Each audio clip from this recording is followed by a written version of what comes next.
নমস্কাৰ সকলোকে স্বাগতম জনাইছোঁ অন্য এটা ভিডিঅ'ত। তো আজি মই আপোনালোকক ক'ম যে আপুনি আপোনাৰ মোবাইলৰ পৰাই কেনেকৈ DHE ইউনিক আইডিটো আপডেট কৰিব পাৰিব। তো তাৰ কাৰণে আপুনি কি কৰিব লাগিব, তাৰ কাৰণে আপুনি গুগল ক্ৰমত গৈ চাৰ্চ কৰি দিব DHE ইউনিক আইডি বুলি। তাৰপিছত এনেকুৱা এখন ইণ্টাৰফেচ পাব। তাৰপিছত ইয়াত ওপৰত যিটো এমট্ৰনৰ DHE অনলাইন ৰেজিষ্ট্ৰেশ্যন ফৰ এইটোত আপুনি ক্লিক কৰি দিব। ক্লিক কৰিলে এনেকুৱা এখন ইণ্টাৰফেচ দেখা পাব। তাৰপিছত আপুনি তললৈ যাব, তললৈ গৈ স্ক্ৰল ডাউন কৰি তলত গৈ ওপৰত দেখা পাইছে ৰেজিষ্ট্ৰেশ্যন। তো সেইটো যদি নতুনকৈ ৰেজিষ্ট্ৰেশ্যন কৰি আছে তেনে ক্ষেত্ৰত সেইটো আপুনি ক্লিক কৰিব, আৰু যদি আপুনি আপডেট কৰিব বিচাৰে তেনে ক্ষেত্ৰত ষ্টুডেণ্টছ লগ ইন যোনটো অপশ্যন দেখা পাইছে unique and date of birth, তাত আপুনি ক্লিক কৰি দিব। তাৰপিছত ক্লিক কৰি দিয়াৰ পিছত এনেকুৱা এখন ইণ্টাৰফেচ পাব। ইয়াত আপুনি ওপৰত আপোনাৰ ইউনিক আইডিটো দি দিব যদি আপুনি অলৰেডি বনোৱা আছে, আৰু তলত আপোনাৰ ডেট অফ বাৰ্থটো দি দিব। দি আপুনি চাইন ইনত ক্লিক কৰি দিব। ক্লিক কৰি দিয়াৰ পিছত আপুনি এনেকুৱা এখন ইণ্টাৰফেচ দেখা পাব। তাৰপিছত আপুনি কি কৰিব, তললৈ যাব। আপুনি আপোনাৰ পাৰ্চনেল ইনফৰমেশ্যন যদি আপডেট কৰিব বিচাৰে সেইটোও কৰিব পাৰিব, বেংক একাউণ্ট ডিটেইলছ আপডেট কৰিব বিচাৰে সেইটোও কৰিব পাৰিব। আৰু আপুনি তলত দেখা পাইছে কোৱালিফাইং এক্সামিনেশ্যন এণ্ড এডমিশ্যন।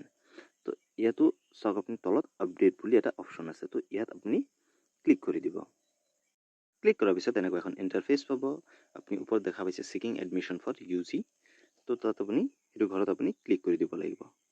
তো ক্লিক কৰিলে তাৰ পৰা আপুনি চিলেক্ট কৰিব পাৰিব যে আপুনি কোনটো কোৰ্চৰ কাৰণে এপ্লাই কৰি আছে। ইয়াত চাওক আপুনি হায়াৰ ছেকেণ্ডেৰী আছে, UG এণ্ড PG আছে। আপুনি ভালকৈ চাব পাৰে HS, UG এণ্ড PG। আপুনি যদি PGত এডমিশ্যন ল'ব বিচাৰে তেনে ক্ষেত্ৰত PG চিলেক্ট কৰিব, UGৰ কাৰণে যদি এডমিশ্যন ল'ব বিচাৰিছে তেনে ক্ষেত্ৰত UG চিলেক্ট কৰিব, আৰু যদি হায়াৰ ছেকেণ্ডেৰীৰ কাৰণে কৰি আছে তেনে ক্ষেত্ৰত HS বুলি ক্লিক কৰি দিব। তো মই UGৰ কাৰণে এডমিশ্যন ল'ব বিচাৰিছোঁ, তো UGত ক্লিক কৰি দিলোঁ।